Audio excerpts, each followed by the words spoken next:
We want to thank everyone who's participating in this briefing. This is an emergency briefing, and I think everyone is quite aware of the very precarious situation that Israel's in right now.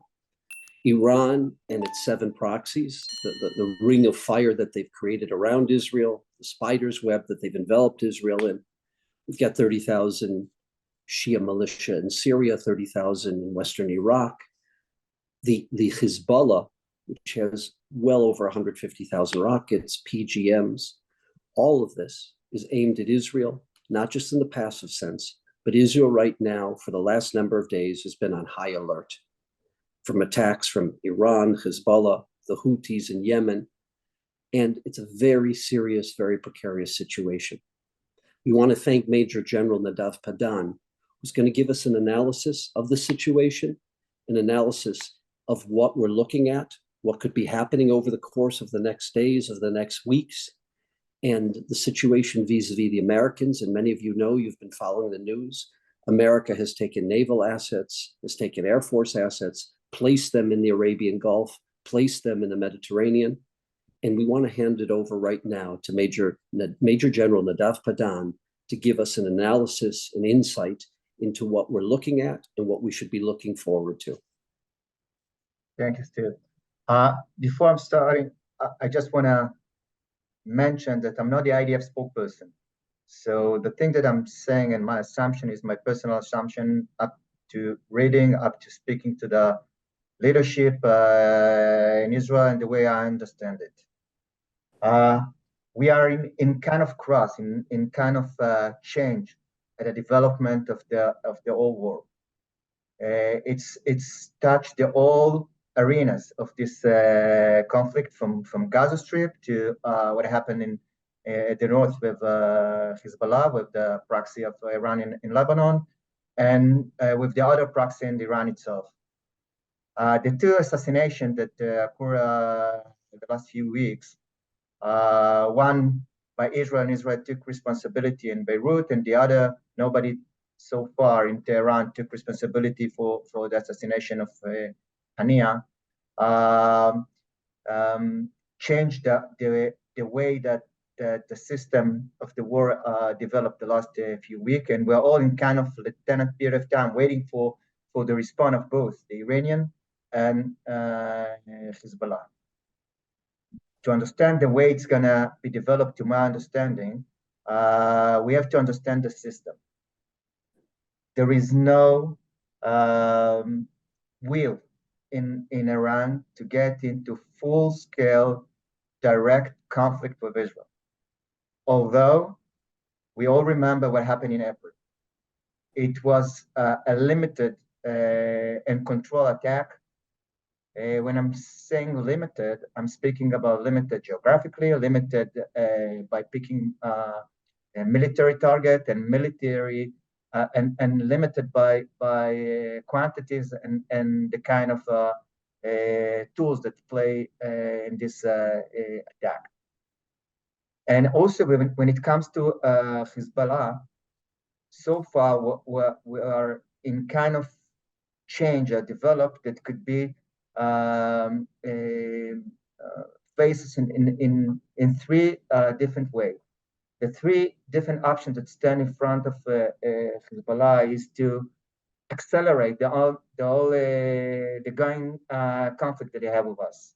The meaning of acceleration is again picking different targets, extending the range.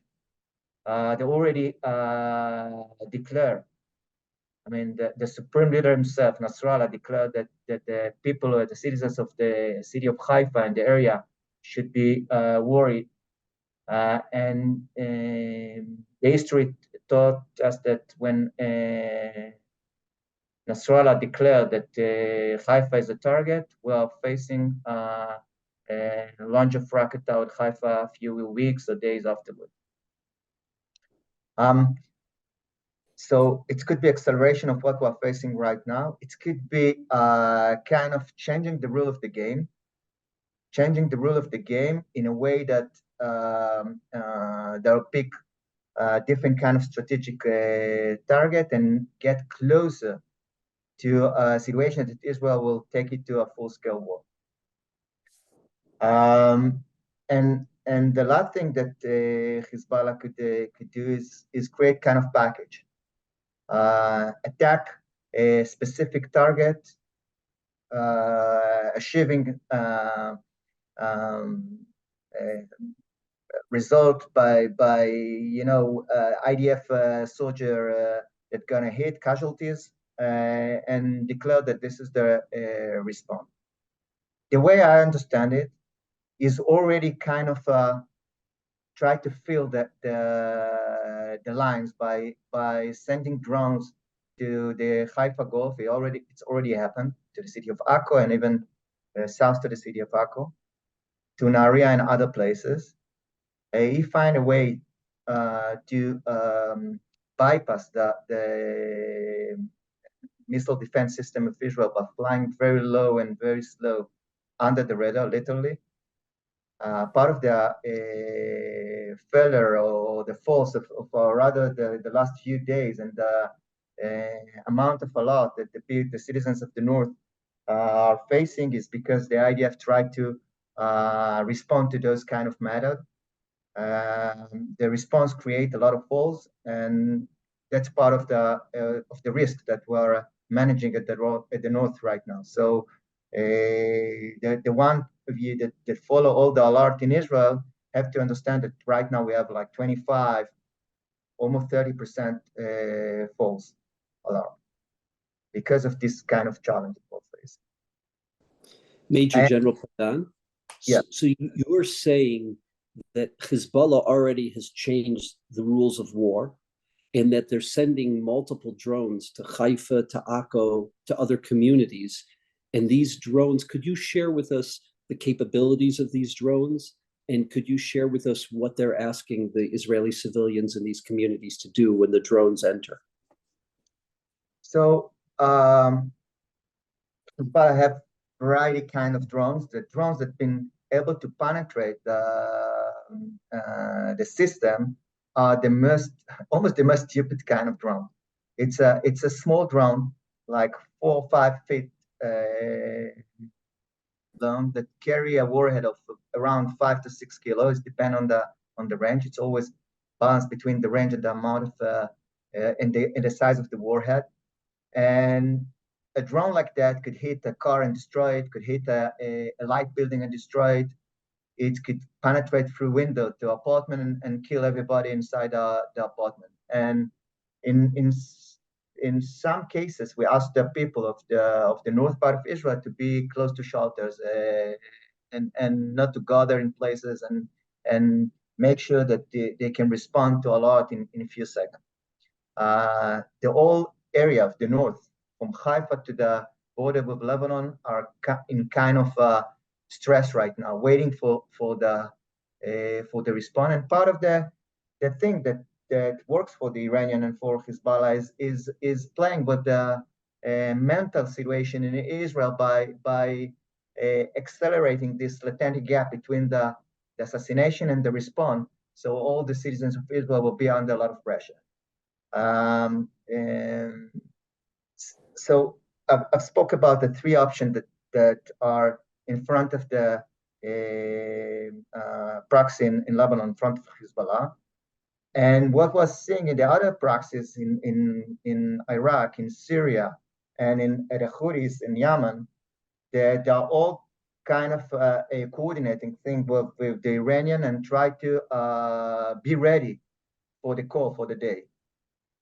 We heard the last hours, the last day, about tensions between the military leadership in Iran and the political leadership. You have to take in consideration that those kind of tensions that been published didn't been published by mistake. It's part of the way that diplomatically they are running the system, the war. They will allow them to limit the response under the way they think and their kind of responsibility of the Iranian for the stability of the Middle East and the future of the Middle East. They're playing like superpower in a way. And those kind of discussions show that they are connect and listening to what the world have to say. They have a lot of pressure by a European country, directly by the US. So there were direct, which is quite new, there were direct discussion between the US and Tehran. In April and before, we use a third actor, the Qatarian, the Switzerian, and other. In that case, the messages been sent directly to Tehran, and the messages are very strong messages. The way that the US respond to the situation is actually a bit more. There is 3 squadrons right now in the Middle East. One of them is F-22, the most advanced jet, and 2 other F-18s. They all fifth flags are in the area. The ability of the US to respond militarily right now in the Middle East is in different situation than it used to be the last few months. We have even more military power than we had in October and November after October 7th. Right now, could we ask you why in April, when America knew that Iran was going to strike Israel, and they asked them not to strike Israel, but basically they played a defensive role. Here publicly, America has said to Iran that if you engage in impropriety and if you attack Israel, you are going to be in big trouble. And they've shown much more military might. Could you explain the difference between April and today? So there is not such a difference. In both cases, the US sent a message. We all remember the daunt of the president at the very beginning. This daunt been quoted and repeated before April again. So the meaning of daunt is not don't do anything, is limited your response. And the way that the system that the US built at the Middle East and the friction that we face at the bottom line allowed the whole actor in this system not to respond militarily directly, but the way that Israel decided to respond to it. We all remember what happened after that attack in April. But it cleaned the US from the obligation to respond militarily directly against Iran. And we don't want to get into it. I mean, we don't want to go to kind of World War III or to unstabilize the whole Middle East. If we can contain it and lead it to different places, it's better. There is another question about the Iranian and how we should deal with them. But we cannot connect between this very basic question about the future of Iran and respond to the nuclear development in Iran to what's going on right now, because the situation right now is in different kind of context. I mean, generally speaking, well, it's important to mention it again. Generally speaking, sometimes we're judging decision without understanding the context. We judge those decisions about Rafah, for example, and you know, from reading the news at the U.S., you could understand that the IDF don't want to get into Rafah. The U.S. tried to force the political leadership of Israel not to get into Rafah, and then the Prime Minister, with his strong leadership, decided to, regardless of all the pressure, to get into Rafah. The IDF wanted to get into Rafah from the very beginning. Okay. The U.S. wouldn't, deal with it from the very beginning, but the U.S. have to deal with the whole region. You can see what happened right now when General, the commander of CENTCOM, the U.S. General Kurilla, trying to connect between all the actors. So you consider the declaration of the Jordanian and the Saudi Arabian that said that they won't allow anyone to penetrate their area, regardless who he is. And by that, connecting to the CENTCOM system without being blamed of protecting Israel. We see what happened with the negotiation right now about the hostages. Really, when you check the fact, nothing changed. There is the same kind of suggestion. The only thing that's been changed is pressure of the US and the mutual declaration of Qatar, Egypt, and the US that are part of dealing with the whole system. You cannot disconnect those declarations. What happened with the negotiation about the hostages and the effort of the US to create coalition at the Middle East. It's part of the same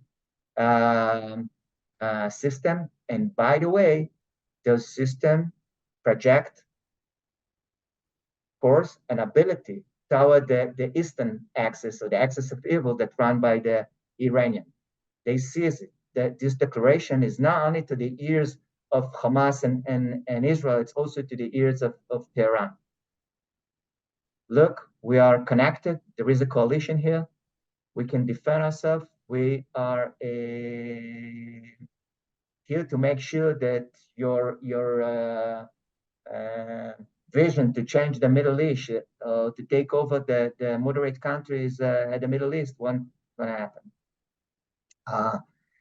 When it comes to Gaza, also I have to respond to part of the thing that we heard the last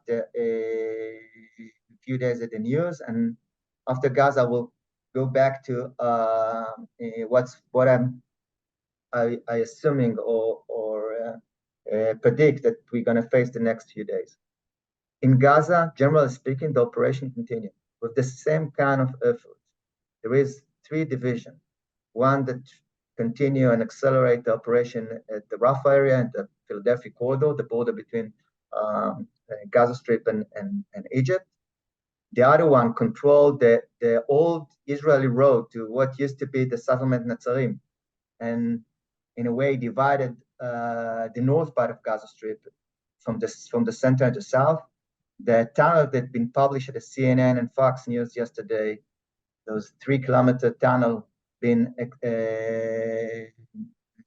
exposed in this area. And there is another division, the Commando Division, that launched strike right now in Khan Younis, and before that in Bet Hanun.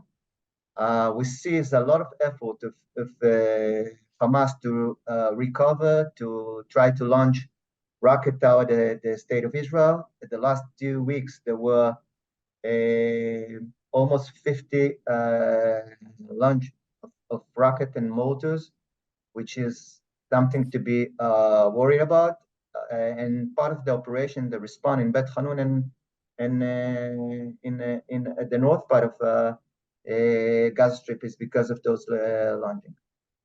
In your opinion, those activities where Hamas has been shooting rockets into Israel over the last couple of weeks, is that something that's being coordinated centrally, or is that something that's happening because these are small groups, they're almost like terrorist groups, as opposed to receiving orders from a central command of Hamas? So the ability of the central leadership of Sinwar himself to control right now the military of terror they used to have are very limited. But there is spirit, there is kind of soft messages that run inside the area that for group that can launch rocket, that can launch mortar, do it. And again, we have to understand what we're facing. We're facing terror organization. So when people speaking about destroying this battalion, that battalion, we have to understand that generally speaking, we destroy the structure of this military of terror, but there's still thousands of terrorists in Gaza Strip.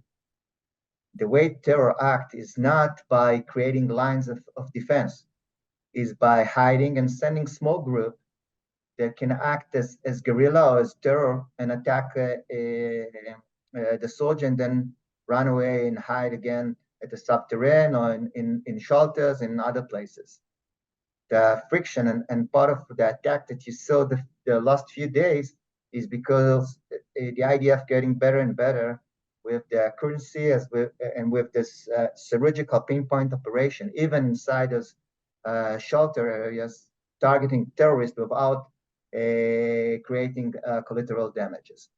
That's because the Hamas terror organization uses on people as human shields in very kind of cynical way. We talked about it from the very beginning of the war, but it's getting worse and worse every day. So those declaration of total victory, it's political declaration. From military perspective, it's not achievable against terror organization. Against terror, it's a long journey.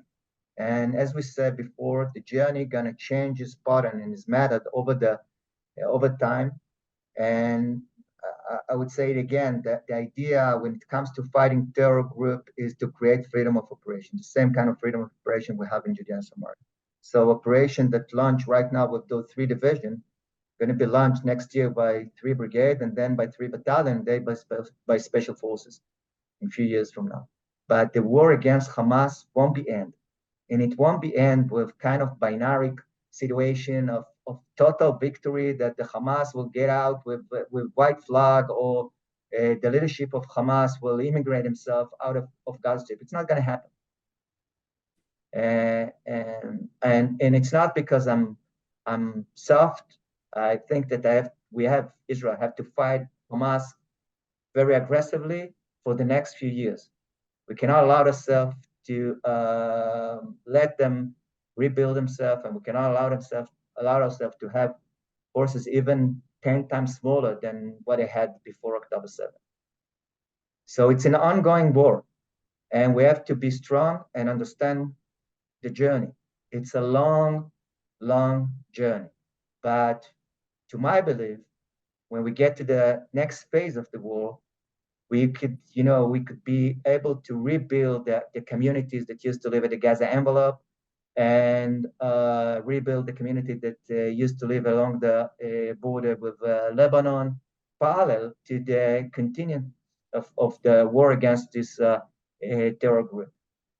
That's going to be the next phase. And if you've been sharing with us from day one that after these phases change, it will still take 4 or 5 years to deal with them as a terrorist organization. And the examples that you've given to us were what happened after the Park Plaza, the Pesach bombing that killed 23 people in Netanya, when forces went into Judea and Samaria. It took 6 months, but after that, it still took a number of years to really eradicate terror cells. And you're describing that's going to be the case in Gaza as well.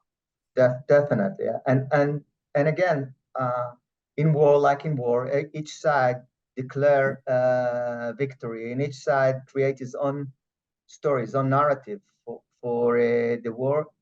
Don't let those declarations mislead you.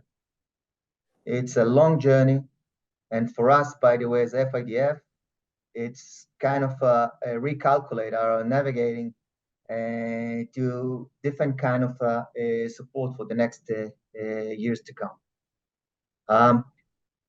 I'm going back to what I predict or my assumption about Hezbollah and the Iranian. I think that the Iranians are not ready yet. They're not ready yet, not because they don't have ability, because they didn't do all the preparedness for our response, and to calculate all the option on the table and be ready to accept all of them, including the pressure from the world, the US and the other.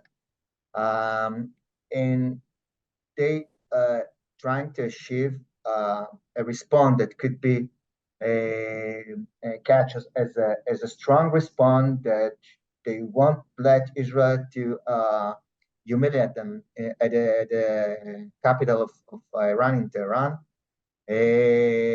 And Israel should be deterred and recalculate the next move if even thinking about another assassination in Iran area.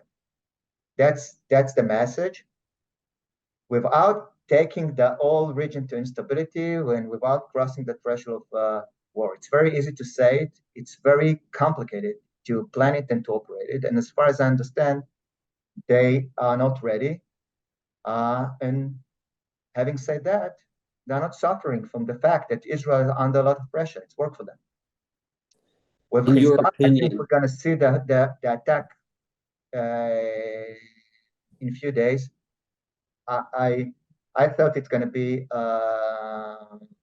last night, but it's could happen every day.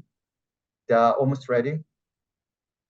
It's a fine tuning of launching this strike. To my assumption, it will be limited geographically to the north part of Israel, Haifa and north to Haifa. They were not going to launch a rocket south to Haifa, trying to send a message to Israel. It's a limited strike. Don't respond in Beirut. So Tel Aviv or Jerusalem is equivalent to Beirut, if you.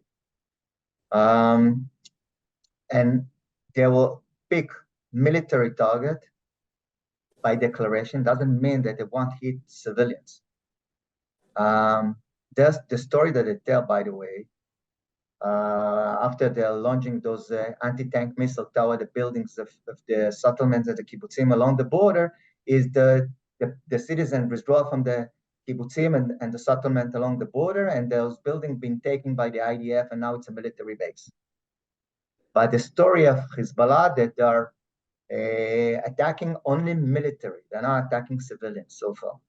It's kind of a signing or unwritten agreement that we have or created through the friction of the last few months. So they will pick by declaration military target, and they will limit it, the attack for a few days and wait for our response. This attack and also the Iranian attack, but let's start with the Hezbollah, take us to a very, very fragile situation. Mainly because most of the tools, I'm not speaking about the drones, I'm speaking about most of the rocket are stupid rocket, statistical weapon. And they could hit, the base, or they can pass the base and hit the soccer field and kill 12 kids in the Druze village of Majlis Shams. And we can find ourselves very easily getting into a full-scale war. Very easily. And although both sides are really trying and making a lot of effort to keep it under the threshold of war, we are as closer as we ever been since October 7th to full-scale war with Hezbollah. Full-scale war means that Hezbollah could cover with his missile most of the state of Israel.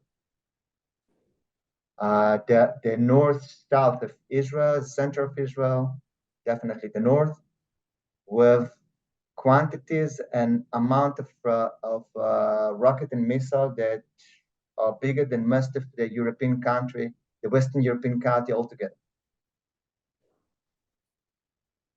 So it's could take Israel to a few weeks of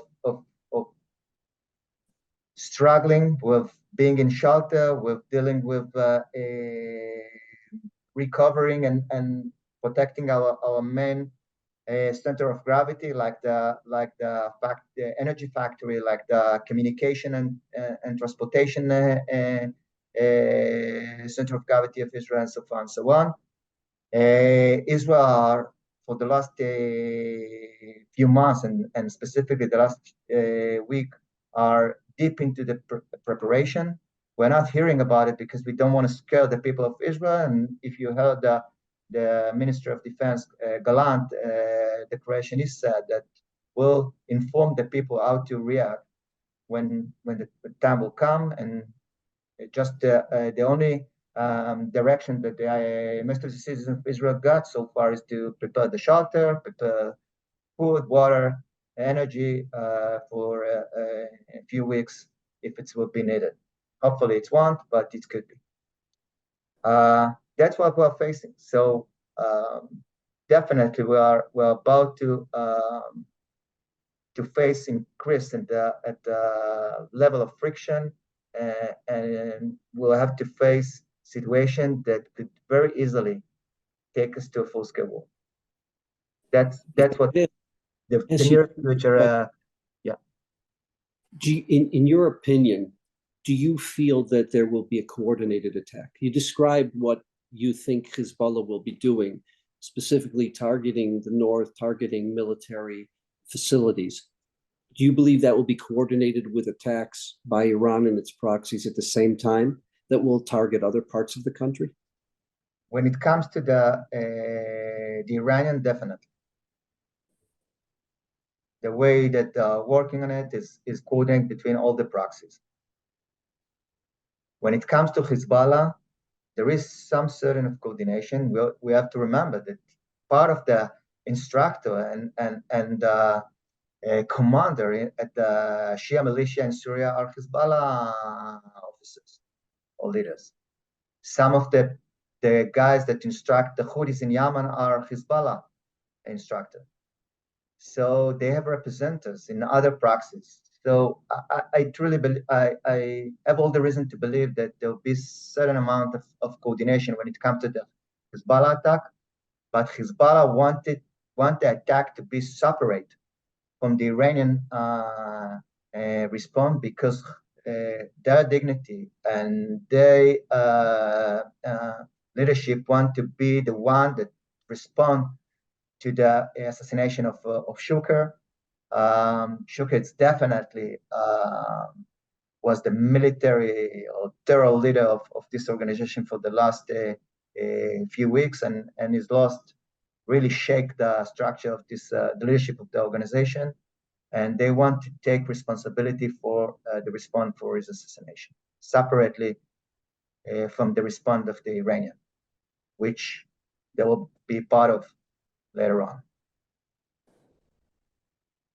Could you elaborate a little bit about Shukr? You've just said that he was probably the most significant military leader in the structure of Hezbollah.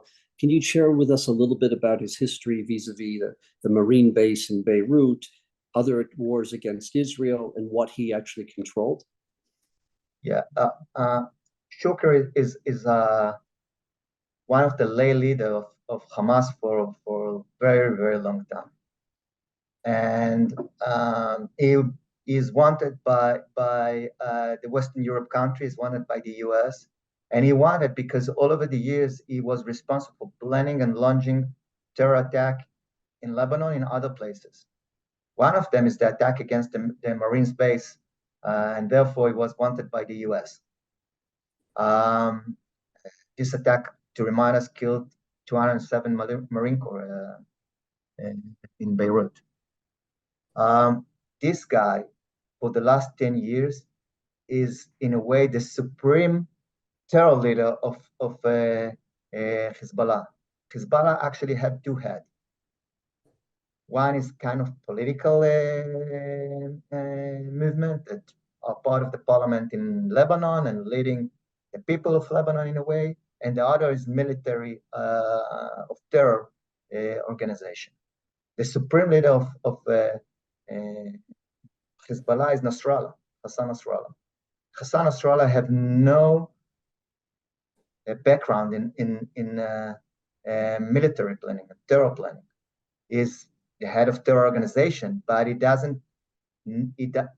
is not deep into the details of the operational planning. The one that ran everything for this organization for specifically the last 10 years, run everything means coordinating with the Iranian, negotiating and bringing the needed technology into Lebanon and into the proxies in Syria.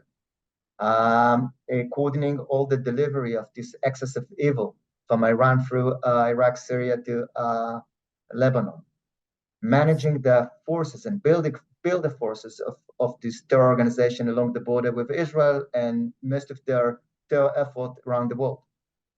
This is Shukr. Shukr is the planner, is the mind behind the hundreds or thousands of terror attacks the last few years. Is one of the most wanted, thank God, one of the most wanted terrorists on earth. And his loss is definitely a blast for the free world. So we didn't cry for him here in Israel. I want, suggest for you to cry for him. No one's sitting shiva for Shukr. Yeah. Another question. You described that we could have a situation where the civilian population may, whether it's not have access to the roads, have to be near bomb shelters, may not have access to electricity. Were you referring to either A or B? A is a strike from Hezbollah, or B is if a strike leads to a full-fledged war? What were you referring to when that description of the civilian population having to be close to a bomb shelter, have enough reserves to last 10 to 14 days? So it's referred to both, to be honest. But the chances of facing those kind of challenges from Hezbollah are higher than the response of the Iranian. I think that the response of the Iranian will be more controlled, more limited. The differences between Tehran and Beirut, between Iran and Hezbollah, Iran is a nation of terror, but it's a nation, it's a state. And they have different kind of obligation, and a lot to lose. Hezbollah, it's a terror organization that run in a way the state of Lebanon, but is obligation to the citizens that are not, Shia in Lebanon is very limited. He won't cry for the Christian on the mountains of Lebanon. So when it comes to Hezbollah, they could take different kind of risk, and actually they have better abilities. They're closer to the border.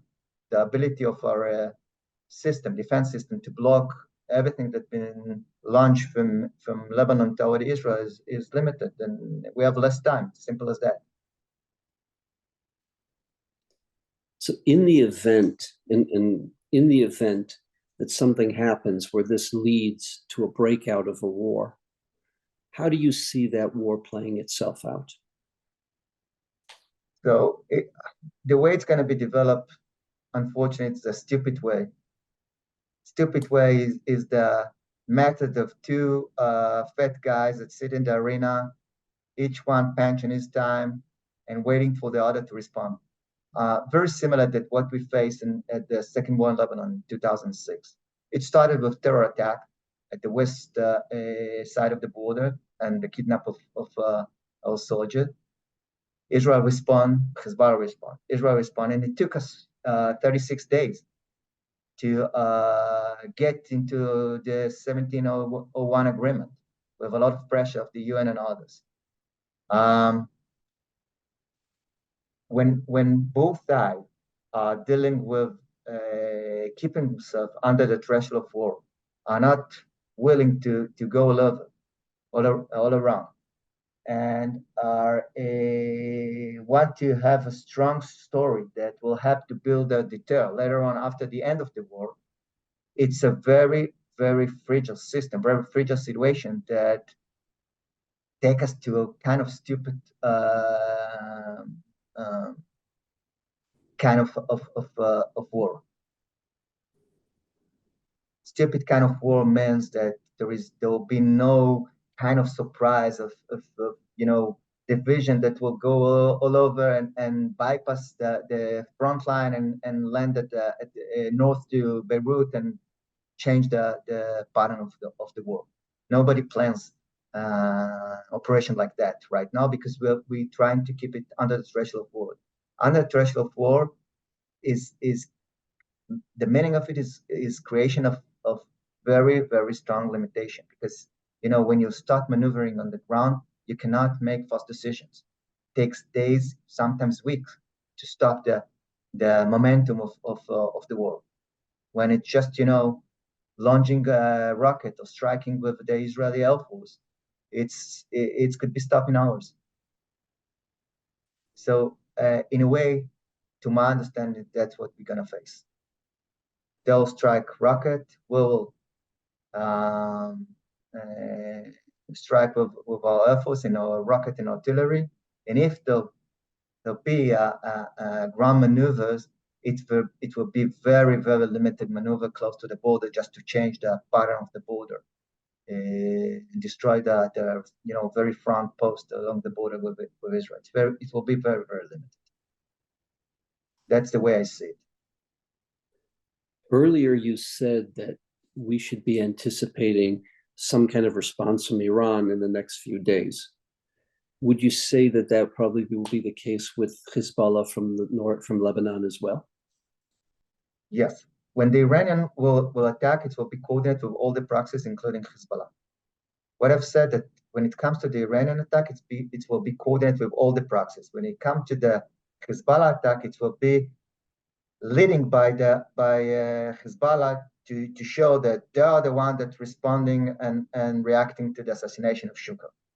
And they're not asking for anyone to help. They're strong enough to respond, and it's part of their narrative and their pride to do it, by themselves.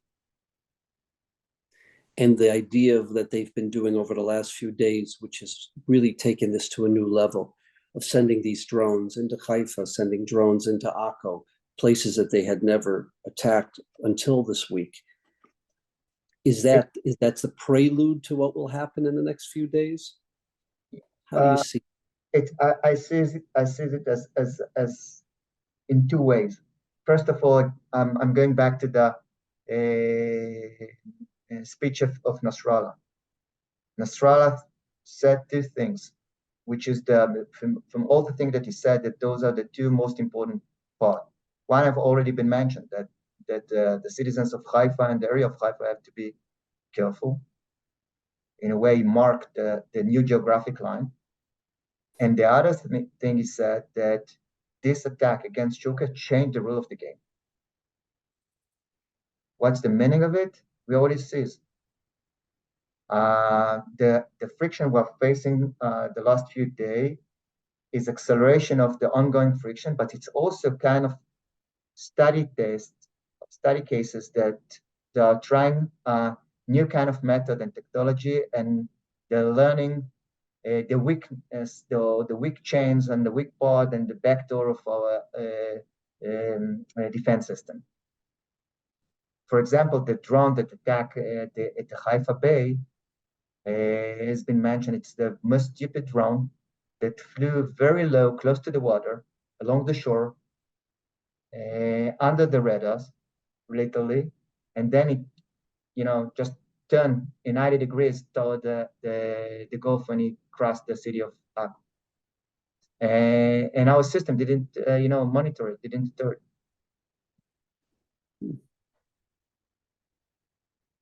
That's what we're facing the last few days. They're learning, and and again, I'm getting back to what we said from the very beginning. There is no 100%.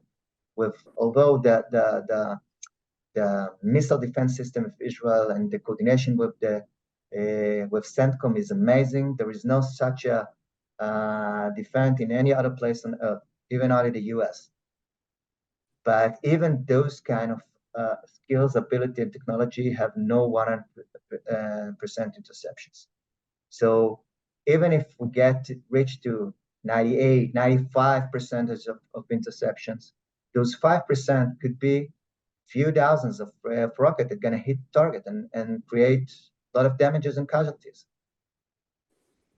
So I think that we are about to face tough days in Israel. It's quite obvious, and hopefully we'll be strong enough to deal with it, and hopefully it will end with with less casualty as much as we can, and hopefully we'll respond in a way that send a message of deter to the other side.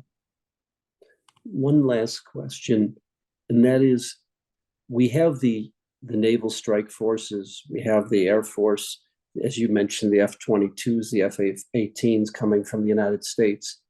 Those are situated to prevent Iranian ballistic missiles, Iranian cruise missiles, other types of Iranian attack.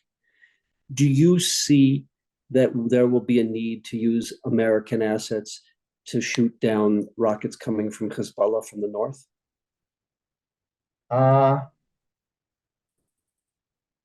Israel like to think that we could do it ourselves. Help could always, be welcome. When it comes to Hezbollah, we have to remember, again, I mentioned it, but I'm repeating it to this specific professional question. We're speaking about a different kind of range. And the ability of the US to get involved in the chain here is limited.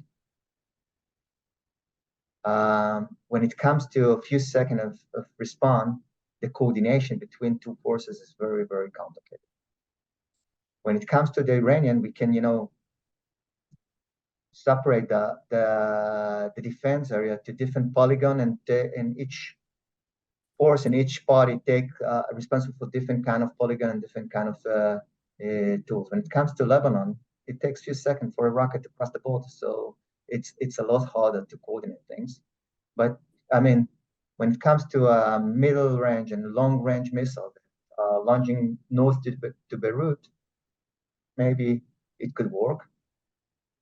We're not building on the U.S. when it comes to the deter and the existence of those forces in the Middle East and the Mediterranean Sea is a strong message, and it's strong enough. I mean, when it comes to radar, they could help. When it comes to electronic warfare, they could help, and I don't want to accelerate, to elaborate. Thank you. Before Major General Padan, before we ask you to share some closing comments, something that we wanted to discuss with those participating. We have live over 500 people participating, and obviously thousands more will get the email, this briefing later today when we send it out. One of the requests that we're receiving, in a way that is a very significant way of helping these soldiers who've put themselves in harm's way, who've risked their lives, who have literally given up their lives, put their life on hold for now 10 months. And that is specifically for those coming from families in poverty, those coming from families that are lower middle class, to provide them with a university education. There's a special program that we have called Impact, where every penny, every dime goes straight to that soldier who becomes a student. And keep in mind, in Israel, that the university system is the European model. What does that mean? When you come out of school, you are a doctor. When you come out of school, you're an engineer. When you come out of school, you're employable as a computer programmer, a nurse, a psychologist, whatever it may be. We have been asked to provide 1,000 of those who fought in this war, 1,000 former soldiers, with that opportunity. It's something their families cannot afford on their own. It's something that will give them the wings to fly, the skills for life, because an education will enable them to build Israel, to build the future of Israel for the next 1,000 years. And the reality is that these soldiers, whether they be Jewish, Druze, Christian, Muslim, soldiers who have put their life on the line in Gaza, on the northern border against Hezbollah, these soldiers are in desperate need of that, of those tools. And no one is more deserving than they are. After what they've been through, where they gave 3, 5, 6 years of their life, and then they were called back into one of the most brutal urban wars in the history of humanity. The opportunity to provide them with an education. To the donor is the benefit of having a relationship with the student, the former soldier, with the student they're funding. The requirement on behalf of the soldier, number one, is the socioeconomic status of the family's gross income. Number two is that they maintain at least a B average. And number three is that soldier in turn, through one of 15 charities, commits to 130 hours of community service, of chesed or community service, throughout the duration of each year they're in university. The 4-year scholarship, and again, every penny goes to the soldier, it's $20,000, $5,000 a year. $5,000 a year, it's called the Impact Scholarship. And we're being asked to provide 1,000 of these soldiers who will be former soldiers and becoming students with the opportunity to prepare themselves, to support themselves and their families for life. If anyone is interested, it's $5,000 a year, it's in total $20,000 scholarship.